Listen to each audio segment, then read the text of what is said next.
नमस्कार, जय जोहार। हमारे YouTube चैनल में आप सभी का स्वागत है। आज मैं फिर हाजिर हूँ छत्तीसगढ़ के प्रसिद्ध आदिवासी जननायक क्रांतिवीर कंगला मांझी जी से जुड़ी एक नई और रोचक जानकारी के साथ।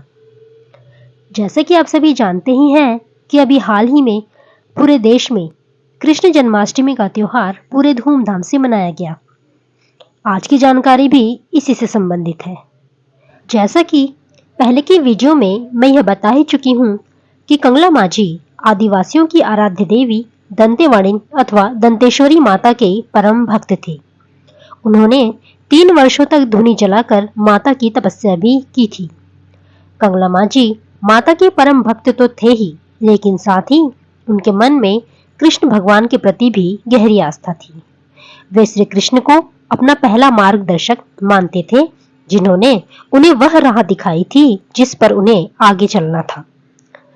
कृष्ण भगवान पर कंगला मांझी जी की आस्था का कारण था उनके साथ बचपन में घटी एक ऐसी अलौकिक घटना जिस पर विश्वास करना शायद लोगों के लिए मुश्किल हो, लेकिन वे कंगला मांझी के जीवन में वास्तविक रूप से घटी थी। इसका वर्णन कंगला मांझी जी की पुस्तक भारत भूमिका में भी मिलता है। कंगला मांझी के अनुसार उस घटना का सीधा सीधा संबंध भगवान श्री कृष्ण से था। इसी कारण वे कृष्ण जी को अपना पहला मार्गदर्शक मानते थे। इसलिए कंगला मांझी जी की कर्मस्थली माझीनाथ भंगवार में भी कृष्ण जन्माष्टमी पूरे हर्ष उल्लास के साथ मनाई जाती है। माझी धाम में कृष्ण जन्माष्टमी पूर्णतः ग्रामीण शैली में मनाई जाती है। इसके लिए कोई भव्य पंडाल अथवा कोई विशेष आडंबर नहीं किया जाता, बल्कि माझी धाम में स्थित मंदिर के प्रांगण में ही एक नियत स्थान पर बाल गोपाल कृष्ण जी के लिए एक स्थान बनाया जाता है, जहां पर उनके लिए एक झूला तैयार किया जाता है। फिर कृष्ण भगवान के बाल गोपाल रूप की मूर्ति लाई जाती है और बाजे गाजे के साथ उसका स्वागत किया जाता है। उस मूर्ति को सम्मान के साथ कृष्ण भगवान के लिए बनाए गए झूले में विराजित करवा दिया जाता है। इस दौरान मूर्ति को ढककर ही रख दिया जाता है।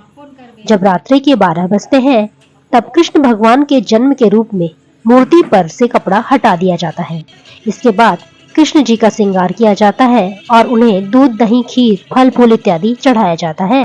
फिर उनकी पूजा की जाती है।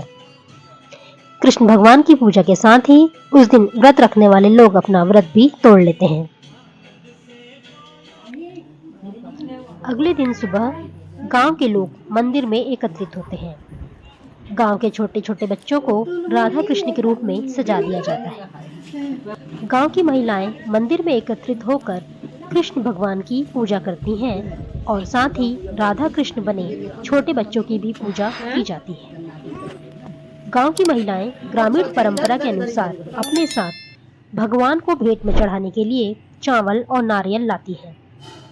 कुछ लोग चावल के साथ आलू या दाल भी लाते हैं, जो कि ग्रामीण परंपरा का एक हिस्सा है। पूजन के बाद दही हांडी फोड़ने का नियम किया जाता है। एक दही से भरी हंडी को पेड़ पर लटका दिया जाता है। फिर गांव के ही किसी बच्चे को बाल ग्वाल बनाया जाता है और उसे दही हांडी फोड़ने के लिए कहा जाता है। दही हांडी फोड़ने से पहले उस बाल ग्वाल के पैर धुलवा कर उसकी आरती उतारी जाती है। जब बाल ग्वाल दही हांडी फोड़ लेता है तो उसको भेंट स्वरूप कुछ पैसे दिए जाते हैं।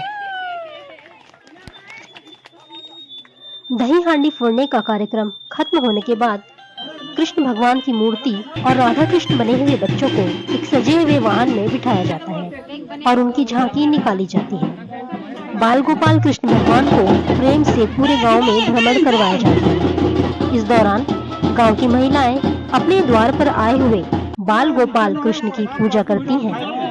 गांव का भ्रमण पूरा हो जाने के बाद कृष्ण भगवान की मूर्ति को गांव में बने तालाब, जिसे माझी तरिया भी कहा जाता है, उसके तट पर ले जाया जाता है। वहां फिर से एक बार भगवान की मूर्ति की पूजा की जाती है और उनकी विदाई की जाती है। पूजा के बाद मूर्ति को पानी में विसर्जित कर दिया जाता है। इस दौरान भगवान में चढ़े नारियलों को भी तालाब में दूर दूर तक फेंक दिया जाता है और गांव के युवक और बच्चे उन नारियलों को सबसे पहले लेकर आने की रेस लगाते हैं। इसके बाद तालाब से निकालकर लाए गए नारियलों को फोड़कर उसका प्रसाद बांटा जाता है। साथ ही कंगला माझी परिवार द्वारा गांव के सभी लोगों को खीर पूड़ी इत्यादि भी प्रसाद के रूप में बांटा जाता है। इस प्रकार गांव के सभी लोगों द्वारा मिलजुल कर हर्ष उल्लास के साथ जन्माष्टमी का त्योहार मनाया जाता है। कंगला माझी और माझी धाम में कृष्ण जन्माष्टमी मनाने से जुड़ी एक छोटी सी जानकारी। अगले वीडियो में आपसे फिर मिलूंगी एक नई जानकारी के साथ। तब तक के लिए नमस्कार, जय जोहार।